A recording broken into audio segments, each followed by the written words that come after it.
Sesaat lagi Anda akan menyaksikan Inspirasi Pagi yang dipersembahkan oleh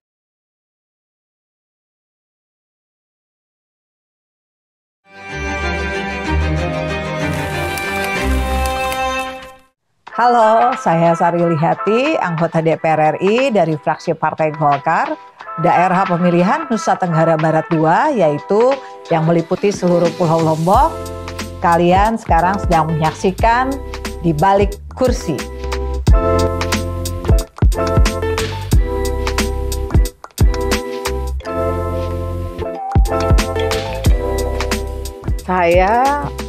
Warga saya tidak sebelumnya belum ada yang terjun di dunia politik seperti saya sekarang ini.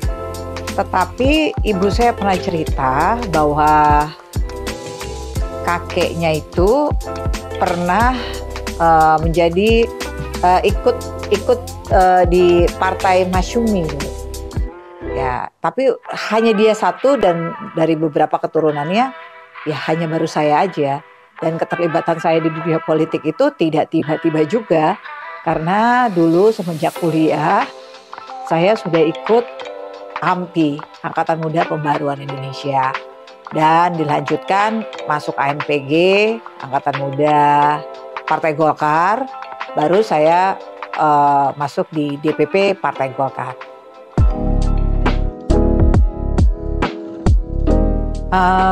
Jadi waktu zaman kita sekolah dulu, Partai Golkar kan partai orang tua kita ya. Partai orang tua kita yang kita saat itu kita sangat tahu program-program Partai Golkar zaman Orde Baru itu sangat baik. Dan sehingga kita juga terinspirasi untuk suatu hari ketika kita ingin membangun bangsa, kan nggak bisa sendiri ya, nggak bisa berkelompok, tetapi harus punya produk kebijakan. Untuk bisa membangun bangsa kan harus ada produk kebijakan. Nah, produk kebijakan itu hanya dimungkinkan kalau kita bergabung di partai politik, apalagi masuk DPR RI, sehingga kita bisa ikut terlibat dalam pembuat kebijakan itu. Dan semenjak kuliah saya memang aktif di organisasi mahasiswa, Himpunan Mahasiswa Teknik Sipil Universitas Trisakti. Lalu saya menjadi anggota Kongres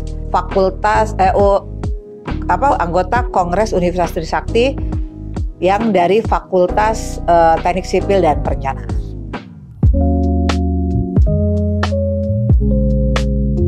Kebetulan dari periode pertama sampai sekarang itu saya hanya ada di Komisi 3 kebetulan. Nah, Komisi 3 ini secara kinerja itu saya rasa ya mungkin samalah dengan komisi-komisi lainnya ya, ada plus minus, ada kurang lebihnya. Ya sama lah ya, barangkali tantangannya hanya karena dunia politik itu kan dalam tanda kutip dunia maskulin. Ya, dunia politik. Apalagi di Komisi 3 lebih maskulin lagi. Kenapa? Karena peminatnya kebanyakan laki-laki dibanding perempuan gitu. Seperti sekarang aja hanya ada 4 perempuan di Komisi 3 dan 1 di pimpinan Komisi 3 yaitu saya. Alhamdulillah ya, so far sepanjang perjalanan saya menjadi anggota DPR RI di Komisi 3 tidak ada kendala yang cukup serius ya, karena mereka juga mempunyai cara pandang yang baik dan bagus tentang keterlibatan perempuan dalam politik. Tidak hanya Komisi 3 aja, di komisi berapapun juga mereka sudah open mind. Jadi tidak lagi perempuan itu dipandang sebelah mata, enggak. Cuman barangkali ya karena kita budaya timur ya, culture timur, ketika kita harus berkoordinasi kepada sesama pimpinan atau sesama anggota Komisi 3 yang notabene adalah laki-laki, dan kadang-kadang di dunia politik itu kan dunia yang tak kenal waktu ya Mbak ya. Kita kerja tuh mungkin kalau orang ada waktu kerja 9 to 5. Kalau kami kan tidak ada 24 jam, ya memang udah resiko. Memang harusnya sejak awal ketika masuk dunia politik kan harus mewakafkan diri ya untuk bangsa dan negara. Kedengarannya klise, tapi emang itu yang terjadi. Ya boleh ditanya sama staf-staf saya. Nah, dalam hal itu ketika kita harus berkoordinasi, misalnya sudah sangat malam atau bahkan lewat tengah malam, seperti kan kadang urgent ya, kita bahas KUHAP nggak kenal waktu tuh, tengah malam. Nah kadang kan harus ada hal-hal yang kita tanyakan. Misalnya kita harus tanyakan sama ketua kita. Nah itu kan, nah disitulah kadang-kadang karena kita sekali lagi karena persoalan culture aja, enak nggak ya nelpon laki-laki tengah malam, ditelepon perempuan, itu aja sih. Tetapi akhirnya kalau sekarang itu di awal ya. Kalau sekarang alhamdulillah itu pun udah bukan kendala lagi karena kami juga sudah kenal dengan pasangan masing-masing gitu. Dan memahami pasangan-pasangan itu juga sudah memahami gimana sih kerja-kerja politik itu gitu.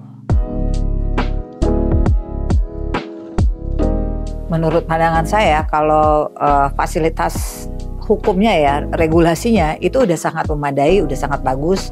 Apalagi kemarin sudah disahkan Undang-Undang TPKS dan sekarang juga KUHP kan sudah disahkan, nanti 2026 sudah bisa diimplementasikan. Sekarang kita juga lagi bahas KUHAP-nya, RUU KUHAP.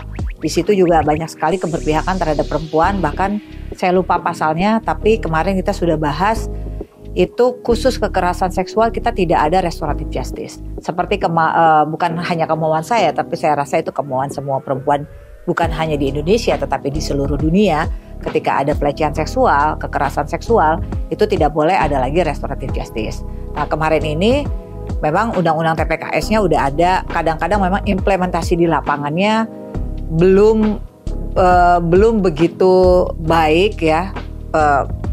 Udah banyak yang baik, tetapi ada beberapa lah ya, ada beberapa yang saya nggak paham ya, tidak tersosialisasikan dengan baik, atau mereka yang tidak bisa menangkap pemahaman itu dengan baik gitu. Tetapi dengan adanya RUU KUHAP ini ketika sudah disahkan, saya optimis semua itu bisa lebih baik lagi. Kayak kan banyak contoh tuh pelecehan seksual, bahkan kekerasan seksual. Bukannya itu kan kekerasan seksual, perkosaan, pidana dong, iya kan? Pidana tetapi didamaikan. Maksudnya gimana ya? Itu nalar saya tuh nggak dapat gitu. Pidana, terus dikawinkan, memang pidananya hilang? Kan enggak dong, pemerkosaan kan pidana. Terus dikawinkan, kan pidananya nggak hilang ya? Setuju dong ya, pidananya nggak hilang. Nah itu yang pertama. Terus kedua, kadang-kadang dipaksa damai. Udah orang diperkosa, dipaksa damai, itu kacau banget gitu. Itu saya, waduh, marah, emosi. Itu saya pernah marah sekali. Ada aparat penegak hukum yang mendamaikan, justru aparatnya yang mendamaikan, lalu dikawinkan dan diceraikan dalam 1 hari. Saya bilang, Pak Kapolda kan polisi ya. Itu anak buah Pak Kapolda juga polisi.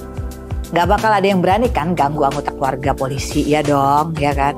Nah kalau suatu hari nggak jadi polisi lagi, ada anggota keluarganya diganggu seperti itu, mau nggak? Gitu. Nah kalau bukan kita siapa lagi gitu loh. Kalau nggak sekarang kapan lagi? Ya itu Pak Prabowo tuh punya tagline ya kayak gitu. Ya jadi kalau saya sih untuk pelecehan, kekerasan seksual enggak lah. Tapi saya apresiasi terhadap Polri. Pak Sigit kan juga sudah, Pak Kapolri itu gercep ya. Dia bikin direktori khusus untuk penanganan ini.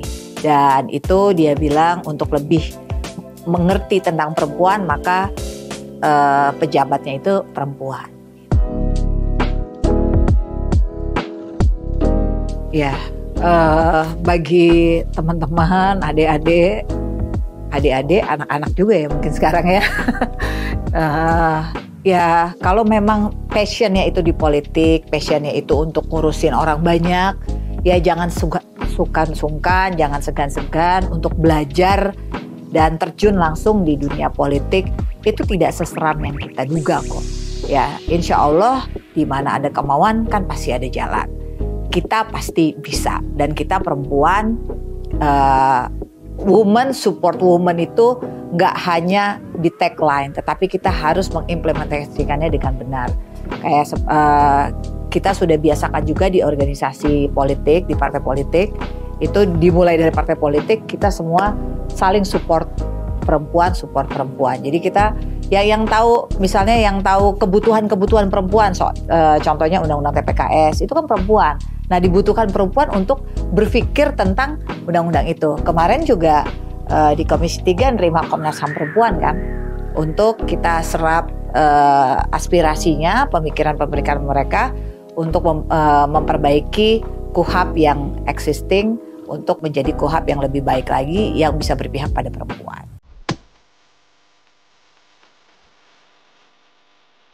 Ada kepo ya? Ada apa aja di tas saya ya? Banyak Bu ternyata. Banyak. Ini apa ya nih? Oh, ini biasalah poin-poin perubahan dalam RUU KUHP yang disepakati panja RUU KUHP. Jadi anggota kalau mau rapat, Iya dong, iya. Belajar dulu loh. Malam-malam juga belajar. Ini semuanya sama sih. Ini tentang beberapa pasal yang perbandingan KUHP existing, RUU KUHP yang sedang dibuat, dan ini yang disetujui. Ada 3 tabel, ya. Nah ini yang sering ditanya-tanya, makanya saya harus ya hafal singgah lah, paling enggak tahu lah kronologis penyusunan RUU KUHP. Karena kan sering tanya, oh KUHP yang beribu-ribu dim itu diselesaikan dalam 2 hari. Enggak seperti itu juga. Kalau mau tahu ya mungkin sesi berikutnya ya. Terus apa lagi nih? Ya sama lah isinya, ini tentang KUHP, RUU KUHP. Ini apa lagi nih?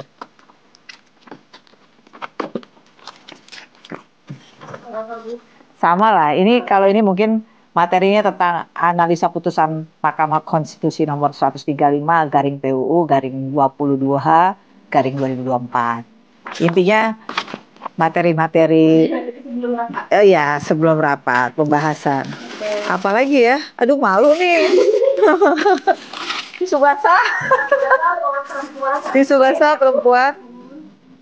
Dan tongos. Aduh, masih ada. Ini loh, apa sih, refreshing alcohol. Kan habis rapat kan capek. Ibu perlu fresh.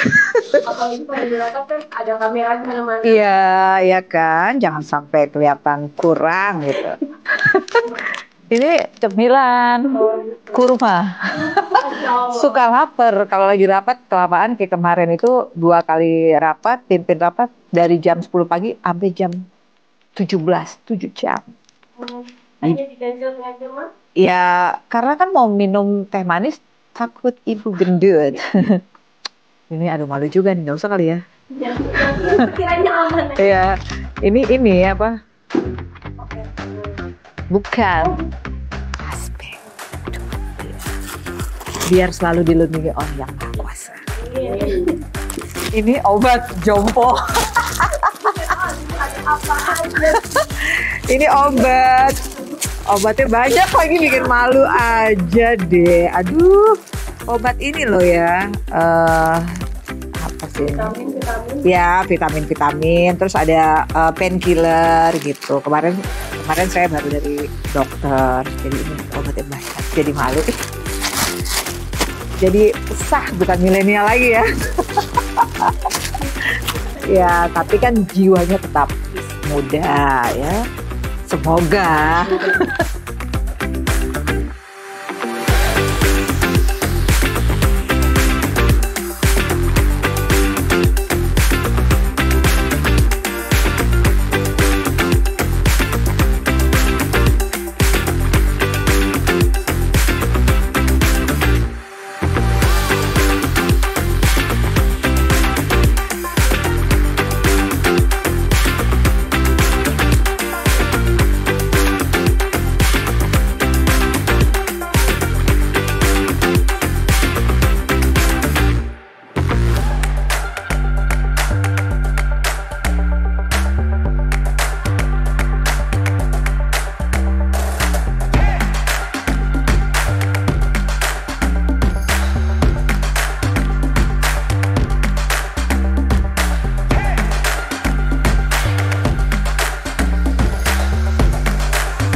Anda baru saja menyaksikan Inspirasi Pagi yang dipersembahkan oleh